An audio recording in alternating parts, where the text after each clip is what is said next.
Reynosa era en aquel entonces un pueblito tranquilo y de no muchos habitantes. Aún no lo habían inundado la ola de cabarets, cantinas, prostíbulos y casas de juego como lo fue después.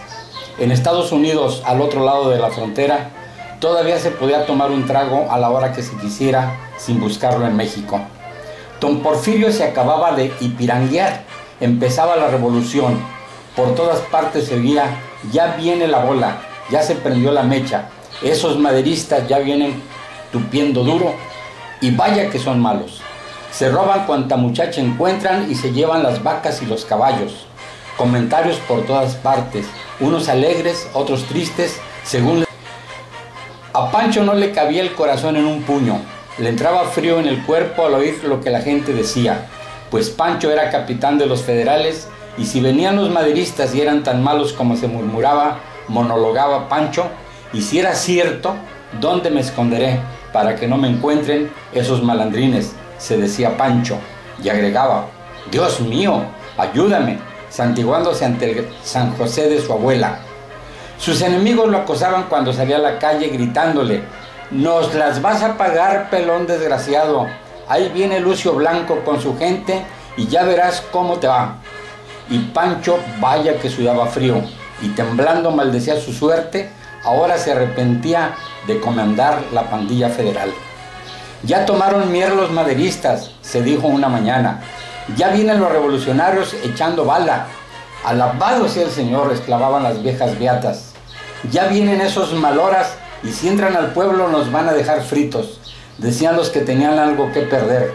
En la iglesia se hacían rogativas al Señor y los fieles con los brazos en cruz y dándose golpes de pecho pedían misericordia. Los soldados federales se encontraban acuartelados limpiando sus armas y preparándose para el combate. No pasaban de medio centenar, en su mayoría indígenas y como todos, producto de la leva, resignados a lo que viniera. Enfrente del cuartel estaba la plaza de armas del pueblo y ahí se encontraban el comandante del destacamento, teniente Severiano Cervantes, y varios oficiales subalternos. Todos estos jóvenes casi imberbes, novatos en combates, nerviosos, cambiaban impresiones entre sí de lo que se avecindaba. Estos mismos oficialitos que eran el terror y el miedo y atracción de las muchachas casaderas, cuando se pavoneaban con sus flamantes uniformes por las antes tranquilas calles provincianas, ahora iban a tener su bautismo de fuego. Los pobres del pueblo, contentos porque venían las tornas, pero a los mismos tiempos temerosos por la mala fama de los maderistas. La clase media y los ricachos cargaban con lo mejor de sus pertenencias y dolidos de lo que dejaban, se preparaban a cruzar el río. Por el pueblo pasaba una ola de pavor, pero Pancho la pasaba peor. Ya no era el mismo Pancho valiente de ayer. Ahora era un Pancho cualquiera y en la escuela lo traían asoleado. Pero qué miedo es este, Pancho, ¿no que eras tan diablo? ¿No presumías tanto cuando fusilaban maderistas?, le decían sus compañeros. Y vaya que Pancho tenía razón de tener miedo, pues su edad escasamente llegaba a los 10 años, y el mal ahora era el capitán de los arribeños, que se decían federales. Los abajeños eran los maderistas, dos pandillas de muchachos que se liaban diariamente a golpes y pedradas y que jugaban a la guerra. Si los grandes peleaban, pues los chicos también. En el pueblo, cuanto muchacho pudiera sostener una piedra o conseguirse una honda, ya era contrincante. Los arribeños eran los del centro del poblado, los abajeños eran del lado del río. ¡Qué pedrizas los días de batalla! Cuando los abajeños atacaban, sus infanterías avanzaban por las distintas calles que subían a la plaza de armas. ¡Ora, pelones, hijos del maíz! ¡Adelante, muchachos que son gallinas! ¡Éntrenle, pelones, que acá van sus padres!, etcétera, etcétera. Los arribeños no eran menos. No se rajen, muchachos, duro y a la cabeza. Ahorita les damos en la mera torre. Ataquen y pedrada va y pedrada viene. Al fin de la jornada había un montón de descalabrados y contusos. Por lo general los arribeños llamados federales ganaban las peleas, pero estos tenían sus posesiones en la parte alta, pues las calles a partir de la plaza de armas bajan rumbo al río en declive pronunciado. Los vencedores fusilaban a sus prisioneros a pedrada limpia y los soltaban todos magullados. Después de este fin de fiesta, los médicos tenían trabajo al por mayor, cosiéndoles las cabezas rotas a los rapaces peleoneros. Las madres curaban las heridas leves. Los padres también tenían chamba ese día. Más de un cinturón quedaba roto de las fajizas que les daban a los críos. Pancho ya tenía callos en las nalgas, y eso que su padre no vivía en el pueblo, pues era ferrocarrilero. Andaba por el centro de la República en trenes militares, pero su abuela y tías, que eran una colección de viejas beatas, que le daban cada paliza que para qué les cuento. La única que lo defendía era su madre, pero ¿qué podía ésta ante el carácter de la abuela, con sus 80 años cumplidos y con un genio de los 50,000 demonios, y para quien Pancho era el vivo diablo, un huerco terrible, dejado de la mano de Dios? Ya no sé qué hacer con este muchacho, decía la abuela, doña Ignacia Rodríguez, mamá chata, como le decía todo mundo, ya que el señor cura lo exorcizó y lo bañó con agua bendita, y ni por eso se le sale el demonio que tiene metido en el cuerpo. Y todo por la blandura de su madre, que no lo educó a palos. Y si las diabluras de Pancho se habían sucedido una tras otra, ahora con la revolufia todo era distinto. Ahora sí que estás asustado con el miedo que le habían metido en el cuerpo sus compañeros de tropelías. Una mañana, que por cierto era el 10 de mayo de 1913, salía Pancho para la escuela, cuando por la calle de la estación vio venir a dos jinetes a toda carrera y que venían gritando a voz en cuello: ¡Ahí vienen los maderistas! Ya están por el cementerio. Oyendo lo cual, todo se volvió un correr de gente, y Pancho, patas pa' qué te quiero. Llegó a su casa agitado, casi sin hablar, balbuceante, exclamó: ¡Ahí están, ahí! ¿Pero quiénes están, condenado?, dijo mamá chata. Ahí los maderistas, dijo por fin Pancho.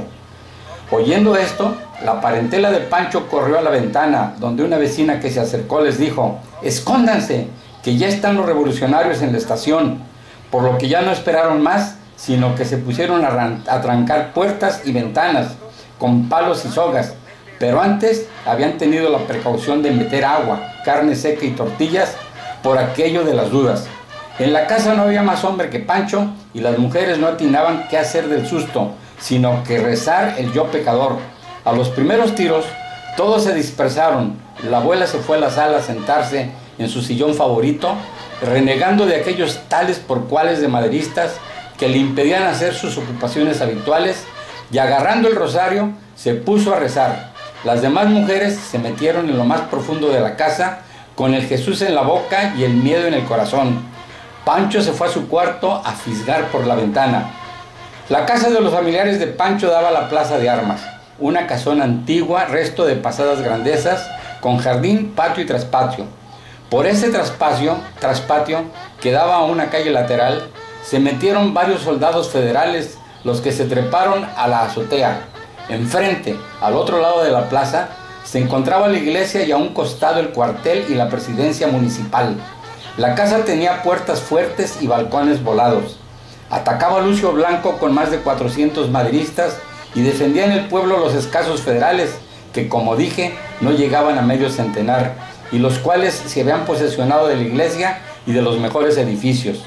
La balacera comenzó cerca de las 11 de la mañana, arreció poco después, y Pancho, que estaba bajo la cama, atareado con una ristra de carne seca, por si las moscas, como decía, pues aparte de lo endiablado era un tragón a más no poder, al grado de que ni el tiroteo le quitaba el apetito. A poco le entró la curiosidad de ver qué pasaba en las calles, y sin pensarlo mucho se acercó a la ventana, la que tenía algunas rendijas entre la pared reseca, y por ahí se dedicó a contemplar las diversas fases del combate. Ya Pancho había perdido el miedo. Su falta de experiencia y sus pocos años no le decían que lo que estaba haciendo era peligroso para su integridad. Ya ni de la carne seca se acordaba, pues le habían entrado el entusiasmo por el combate. En su pequeña imaginación aventurera, él también se sentía combatiente. A veces era aquel oficial que con pistola en mano arengaba a los defensores de la iglesia. A veces era aquel maderista que, montado en brioso caballo, llegaba hasta la plaza de armas a todo correr, y refrenándolo hasta pararlo de manos, descargaba su 30-30 para después, caracoleando, retrocedía, mas no sin antes haber logrado tumbar algún contrario de los que se defendían en las azoteas. Y oía como el ta del clarín tocaba el siga al fuego, y esos toques marcianos se le adentraban en su pequeño corazón, haciéndolo estremecerse en sensaciones de gozo no soñados. Duro con ellos, gritaba entusiasmado, pues él primero quería que ganaran los federales. Ahora ya no sabía ni a quién ir, pero para él ya todos eran sus enemigos a los que apuntaba con su fusil imaginario. ¡Zas! Ya cayó uno. ¡Zas! Otro. Ese ya se cayó de la torre, gritaba Pancho enardecido. Qué valientes eran aquellos pobres soldados federales que se morían con un entusiasmo y completo desprecio a la vida, cuando se descubrían de sus parapetos para afinar la puntería y eran fácil blanco. Muchos caían a la calle sin soltar su rifle. Los maderistas no se quedaban atrás en mostrar ese valor macho del mexicano, y Pancho los observaba. Cuando desembocaban en la plaza de armas a todo correr de sus caballos y que de pronto abrían los brazos cayendo al suelo, o cuando el jinete lo arrastraba el caballo, cuando se le quedaba el pie colgado del estribo, o ya caballo y jinete daban volteretas por el aire al ser tocados por las balas. Pancho en su observatorio estaba eufórico. Esas sí eran batallas, no las de los chamacos hacían con piedras. Esta sí era de verdad. Si él fuera grande, mira ese federal, vaya si es macho, decía. Pancho, al ver un soldado federal que parapetado en una esquina hacía fuego con su rifle, el cual tenía el cañón al rojo y el hombro lo tenía sangrando del golpeteo del Mauser. Ya se lo tronaron, añadía. Pancho, ese maderista, qué valiente, qué caballote. ¡Zas! Al suelo. Lo mataron. No, él se levanta, su caballo está muerto. Vaya hombre. Y era que aquel maderista que al matarle el caballo dio una voltereta, pero no soltó su 30-30, sino que puso una rodilla en tierra y disparando rumbo a dos federales que le hacían frente hasta que se le acabó el parque. Entonces lo hieren, pero él corre hasta donde se encuentra otro maderista muerto, le quita la canana y grita: ¡Viva Madero, pelones hijos de la tostada! Y disparando y dando cara al enemigo, cae al suelo muerto. Pancho, entusiasmado, no se daba cuenta de lo que acababa de contemplar. La muerte de ese federal y de ese maderista era uno de los tantos hechos y combates en que se derramó la sangre de nuestros hermanos de raza, héroes inútiles, y fue así como la gente del pueblo demostró ese valor indomable y ese desprecio a la vida que las caracterizó durante el periodo revolucionario. Pero qué tales por cuales si ya son las 2 de la tarde y esos tales no terminan de matarse. ¿A qué hora se acabarán? Era mamá Chata, que renegaba y que trajo a Pancho a la realidad. Pancho, hijo, ¿estás bien? Sí, abuelita, estoy bien, le contestó Pancho, el cual se acercó a su abuela masticando su carne seca. Pero qué condenados, si ya rompieron mi San José y su vitrina, ¿cómo no se van a pelear a casa de su abuela? Y mira cómo han dejado el retrato de cuando me casé con Juan Antonio. Si le rompieron su vidrio bombadito, condenados de Dios, habían de tirar para otro lado. Tanto pelear y yo sin tomar mi café, decía la abuela con el genio a punto de explotar y ya cansado de estar en ese rincón de la sala. Por las puertas y ventanas ya se habían colado y varias balas haciendo los estropicios que son de imaginar. El clarín que seguía con su toque de fuego por ambas partes. Como a las 3 de la tarde se calmó la balacera. Pancho, excitado y hambriento, seguía aferrado a su observatorio, y en eso estaba cuando vio salir de la iglesia al señor cura, y quien envuelto en una sábana era el abanderado de paz, y pidiendo paz se paseaba por toda la plaza de armas, y Pancho vio cuando el señor cura le salió una estrella roja a la altura del hombro, y a cual se destacaba en la blancura de la sábana por un balazo que había recibido. Pero el señor cura no se arredró. Ante el peligro y el dolor, siguiendo su cometido de paz, lo que consiguió al fin de todo. La mayoría de los soldados federales y algunos jefes cayeron en la contienda, pero su comandante y unos pocos soldados lograron escapar, dejando demostrada su bravura, pues pelearon hasta el último momento. Los maderistas triunfantes se paseaban ufanes por las calles, dando vivas a Madero y a Lucio Blanco, su jefe. Unos recogían a los muertos, otros entraban al avance de las casas comerciales, de las que las soldaderas eran las más aprovechadas, así como la gente del pueblo que no se quedó atrás en el saqueo. Para estas horas, en la casa de Pancho, y viendo que ya había terminado el combate, fueron saliendo medrosamente de sus escondites los familiares. La abuela fue la primera que salió al patio, rumbo a la cocina a preparar su café, pero regresó más que a la carrera. Un soldado federal estaba muerto en la cocina. «Alabado sea el Señor», dijo santiguándose. Pancho se iba a escabullir a darle una ojeada al muerto, cuando lo agarró de una oreja su abuela. «Ven acá, hijo, ve y dile a esos tales que aquí hay un muerto y para que lo saquen». «¿Yo? ¿Pero por qué yo?», contestó Pancho, más pálido que el mismo muerto. «¿No ve que yo también soy federal? Y si me agarran me truenan». «¿Qué federal ni qué hacha? Lárguese a donde lo mando, condenado», le contestó la mamá chata, que tenía el genio duro y las pulgas cerca.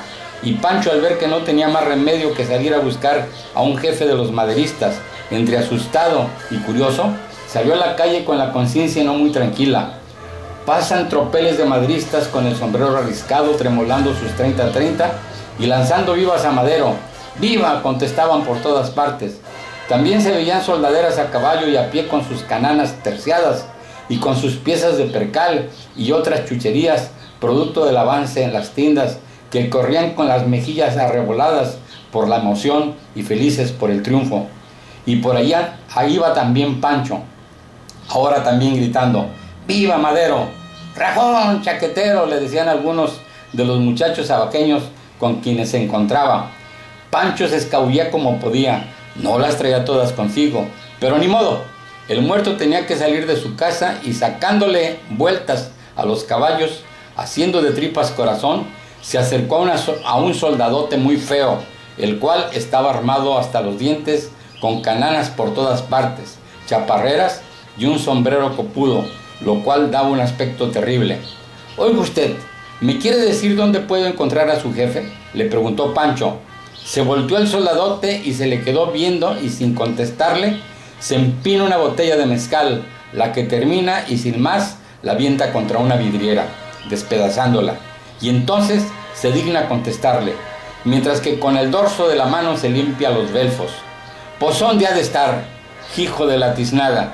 «Pues en el mero cuartel general», y lo mira con unos ojos que el combate y el aguardiente habían puesto sangrantes. Pancho, sin esperar más, sale de estampida y diciéndole: «¿Pero qué bruto es ese?», se va preguntando por ahí. Se enteró que el cuartel general se había establecido en una casa junto a la tienda de don Gerardo Gutiérrez, y ahí se encaminó, y receloso le preguntó a otro soldado que se parecía al anterior: «Oiga usted, señor, ¿dónde está el general?», al tiempo que lo jalaba de la chaqueta. El soldado voltea y lo ve diciéndole: «¿Qué señor ni qué tiznado? ¿Para qué quieres ver a mi general?».